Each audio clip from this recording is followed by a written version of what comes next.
in the house for a very long time. Never lost seats, like better like wine. Slow searching, found me online. No, in a mountain beach. What's going on, everybody, and welcome to the Rose Gold videocast. As much as I would love to make an entire video dedicated to the craze, or at least the previous craze of Helldivers 2, because might be a kind of dying game at the moment. Might be a later video, who knows? No. We are going to the original, the OG, drop from space, from the ship to the planet, go to the mission, group of four, different classes, get the mission done, fight off some bugs, go back to the ship. We're going to the original of that. Yeah, that's right, ladies and gentlemen. Today we get to talk about what makes Deep Rock Galactic so awesome. Disclaimer before we get started. It is very much apparent to me, and I'm sure many other people, that this game is very similar to Helldivers 2. I'm really going to try to not draw too many similarities to it. Yes, I know there's a lot of similarities to both of these games, between both of these games. I'm really going to try to not bring up Helldivers 2 as much. I might bring it up a couple times just as a comparison to kind of bring up an older game like DRG. Older, you know what I mean, not old game, you know what I mean, to a very modern game of 2024, Helldivers 2. So that's just to get that out of the way. I might bring it up a couple times, but I'm really not, it's not a full comparison video. It's just, you get the point.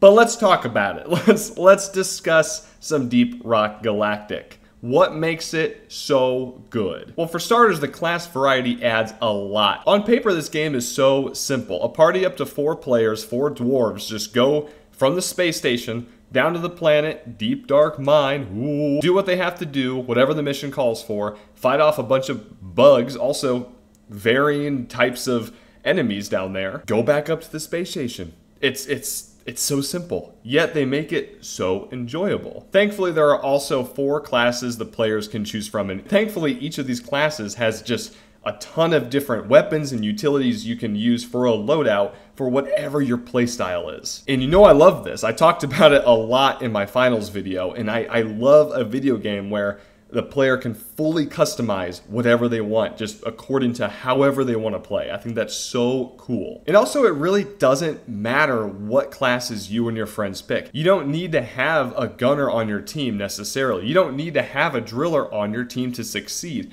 You could have 4 engineers if you really wanted to. Everyone could bring 2 turrets each, have a total of 8 turrets, and just go fucking crazy with your 8 turrets helping you out.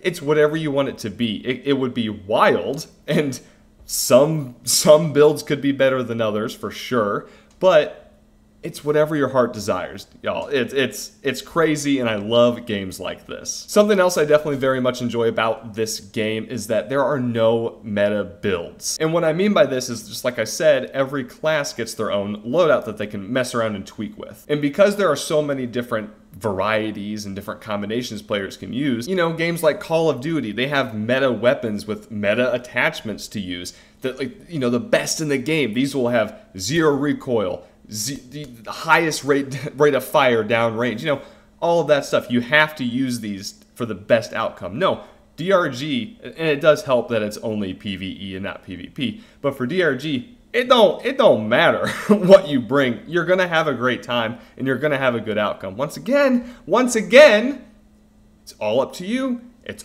all up to your own preference, and I freaking love that. I eat that up. I eat it up for breakfast, lunch, and dinner, y'all. It's so good. If you want your driller build to be geared toward using your drills to kill the bugs, go for it. There are specific mods to put on the drills for that. Like, you can do that, and that's so cool. That is sick. I also just really appreciate how much synergy can also just be used in the game for little things too. It's kind of cool. For example, the cryogenic gun, when you freeze an enemy, they obviously are frozen in place. You can then use the flamethrower on a frozen enemy, and it does massive amounts of damage. Like, those two combined, a frozen enemy, catch them on fire with the flamethrower, tons of damage, and that's so fucking cool, dude.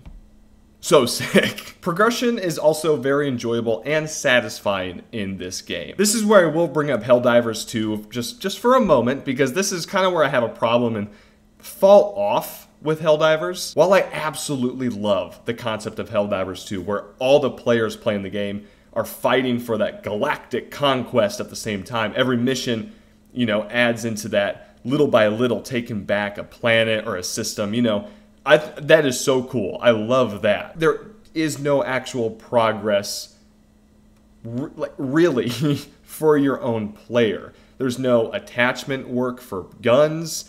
There's really not cosmetic grinding. You know what I mean? There's the little battle passes you can work towards. But besides that, you're not really working towards much for your own character.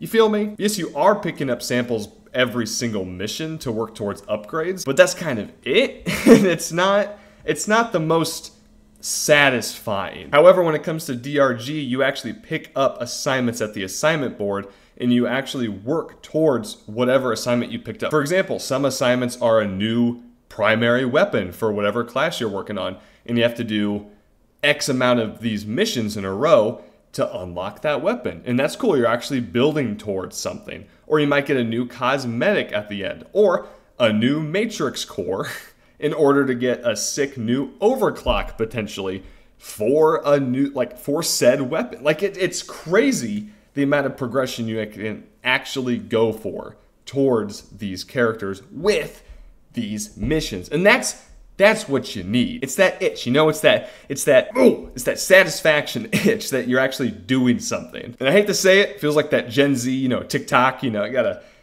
always be watching something tick, you know, itch kind of thing. But like, it makes sense. It also kind of, once again, I don't know why I'm bringing up Call of Duty now for the second time, but it's that same situation. I do appreciate a quick game of Call of Duty sometimes. Load in a game, play a quick 5 to 10 minute match of Call of Duty, unlock a couple things for a gun, boom, great, that was fun, I'm gonna go do it again. Can't do that in Helldivers 2, and once again, comparing them because they're very similarly the same exact game, just different variation. But DRG does it really well with the assignment board, that progression system. Oh, so good. I will say mission variety can seem repetitive at certain times. You know, after like the 10th egg hunt in a row, it does kind of get boring. However, Ghost Ship does a great job at throwing some variety in there, whether it's a slightly different planet, slightly different environment that comes with it. We do get to see different enemy types that come with the different environment as well. And obviously bumping up the hazard difficulty level is huge, and it changes the game completely. But then you also get something wild, all right? Then you get a haunted cave, and you have Danny fucking Phantom, you know, the giant ass invincible detonator chasing you around the entirety of your dive. Like, that's crazy. And then you think to yourself, I appreciate this egg hunt a lot more now. And it's as simple as that. As long as you have an assignment running on your assignment board, you feel like you're actually doing something else other than just leveling your character up. And even if you are just leveling your character up, that's not bad, because then you're even working towards the deep dives. And then once you unlock the deep dives, then you can prestige your character, level up your character even more. Like, there's so much. They don't call it Deep Rock Galactic for nothing, y'all. It's deep.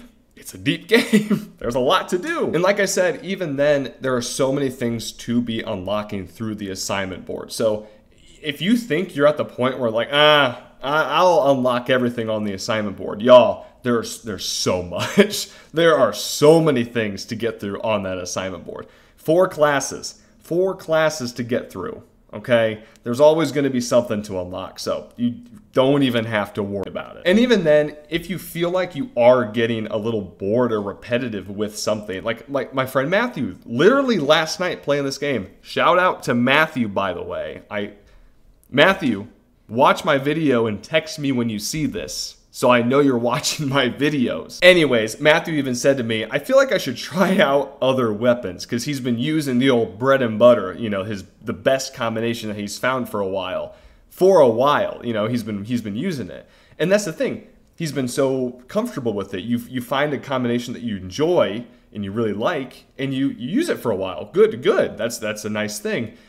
But the thing with DRG is it's okay to branch out. It's okay to try new things, especially if you feel like maybe you're getting tired of the game. Hey, try something new. Try something new and pull up the old assignment board. Try a different class completely. I never tried the gunner when I was on PlayStation. I'm on PC now.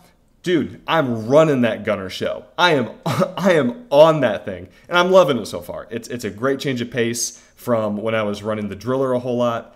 It's a good time. Something else I really appreciate about the game of Deep Rock Galactic is just the customization options for the character as a whole. The cosmetics in this game look really, really nice. And actually, visually, hang on, time out. Backtrack a little bit. Visually, this game looks stunning. And it has that art style. It's this very specific art style. I don't know what it's called, I'll be honest with you. But it looks damn good. DRG does not have a realistic look to it. It has a more like cartoony look to it. It looks really nice though. Every single environment looks incredible. All the planets underground. They somehow made all of these tunnels in rock look good. When we're on the back of that drill dozer, I'm like, dang, I want to visit here. Isn't that stupid? I forget what the current update missions are called, but the one where you go on the drill-elevator, I've said it the third time in a row now, and I've said it the same way. The one where you're on the big drill and it goes straight down into the big crystal geode looks so damn cool, like visually stunning. And it's the same with all the cool crystals and geodes and everything down there. The Jadis looks nice, the Quarks looks nice, everything that glows looks great. The health sugar, ooh, looks so good. Except the Crappa. Fuck Crappa, dude. Get Crappa out of the game, dude. I hate Crappa. But you can tell, Ghost Ship spends a lot of time visually like tweaking everything about this game. They make it look incredible. So hats off. Hats off to them. Y'all kill it every update, every single time. Y'all make a good looking game. But back to the customization options now. Boop. Yeah, the mods alone with all the weapons and stuff like that add so much variety to the game. It also just adds a lot of personality. Like I just said, I've been working a lot on my gunner class lately, and my personal pick as of right now is having a stunning mod, and when my minigun overheats, it actually burns the bugs, which is so freaking cool. I'm kind of branching off that. Whenever I play driller with the big flamethrower, I loved rocking the sticky flame. I'm personally a big fan of anything crowd control, so having sticky flame on and just spraying the tunnel around, or the wall or the floor in front of us, so cool. Especially when the swarm was coming, or just a swarm in general was around, dude. Sticky flame when a swarm was anywhere near. Dunzo, dog. Done for. They're fucking toast. So I love that. I love how they have anything you can think of, and just be able to get creative with any playstyle you would want. And I'm a huge sucker for support, y'all. I'm a huge sucker for supporting my team. So as a gunner, I love my big shield, and that's what a gunner has. Toss down a big bubble shield. I'm a big fan. I love that stuff. I love it. Speaking really quick of the swarm type of enemy, let's discuss the enemy types. They knocked it out of the park with the different types of enemies in this game. You have the basic enemies, the basic bugs that crawl around, but then you have the little variations of those, right? Same size, but they have the sharper pincers up top. Those are the attacking boys, right? They hit a little harder. Then you have those same guys, but instead of the sharper ones, they have the more defensive, flat guys. Those guys are tougher to hit, so you got to get around them or wait for them to open up. That alone, props to them. Those three dudes, cool variations on each other. But no. Then you got the bigger boys. And by the way, yes, I know they're called glyphids. I'm just calling them guys for fun, okay? I'm not completely an idiot. Anyways, then you have the Praetorians, the bigger dogs. They're a little scarier, but once you figure out how to start dealing with them, they get a lot easier. But they have a nice threat to them. Go for their butts. That's the hint I can bring you. But then they have different elemental variations of them, and it's so freaking cool, dog. I'm obviously not gonna go into every variation of every different type of enemy. There's a lot, but So cool, dude. So cool. Check out this game, please, if you haven't already. I will say, though, screw the stingtail scorpion things. Yeah, screw them so hard. They suck. I hate them. I hate them. And cave leeches. I know that's the point. They're supposed to be the worst. They are the worst. Oh, I didn't even talk about the different types of like perks you can have on your character. Oh my god. There's more customization. Guys, I'm gonna go crazy. There's more customization because every character, every player can have different perks on their guy. So, for example, you can have a perk that, you know, if a cave leech is near, you can sense it. You can sense if a cave leech is coming for you, and you can know. That's bananas. You can Iron Will to get back up for a short period of time if you're down. Guys, this game is so good. Please go check it out. I think we got to wrap up this video with just quickly discussing the community, because this community is one of the best that I have ever been a part of. I will say that for the most part, the finals actually has a very solid community, with some people saying that it's an okay game, or honestly, it's not a great game, or, you know, you get partnered up with randoms who just aren't the best, and, you know, it has its moments. Deep Rock Galactic is a whole other level. I have yet to come across a toxic person in this game, or even on any Reddit forum, or just anything. Those of you who have played this game, you will know what I'm talking about, but for those of you who have not, there's a certain button that you can push where your character will raise up their pickaxe and yell something crazy, and it's just a call. It's a call to the other players in your lobby. They will yell for Rock and Stone. They will yell for Carl. They will yell something wild for Rockety Rock and Stone. It's just some crazy. I don't even know. But once one person in the lobby does it, everyone does it. It's a whole thing, and it's a rally call, dude, and that's just, to me, that is how the community is. And that is a beautiful, perfect interpretation of everyone involved. And truly, once again, everyone I've ran into in this game, whether you need help or you're a new player, everyone is nice. Everyone is genuine. And people are funny. You know, everyone kind of role plays in a weird way. If you are down trying to get back to the drop pod to leave the mission, people are coming back for you. You know, no man left behind. It's a whole ordeal. So I love the community, and if you are looking to join this game, first of all, highly recommend it. Please do. And second of all, if you do join it, be ready for it and be prepared for just some of the best people on any gaming platform ever. And I can't finish this video without saying that between missions, you get to hang out in the space station itself. And that's just where you get to hang out with all 3 other people that you're potentially with, however many people, you know, you're stuck with. But there's a bar there, there's a couple mini games, there's a dance floor with some music. Like, you truly get to hang out with these people and just chill. Like, it's a fun time, and I haven't had that experience in any other game. Guys, please leave a like down below if you enjoyed today's video, and please very much consider subscribing. That is what truly helps me out the most, and I'm really trying to reach my 1,000 mark, hopefully by the end of this year. I know it seems kind of crazy, but I would love to reach it by 2025. I really appreciate all of you watching and just giving me all the support. It really means everything to me. Also, once again, I really can't recommend Deep Rock Galactic enough.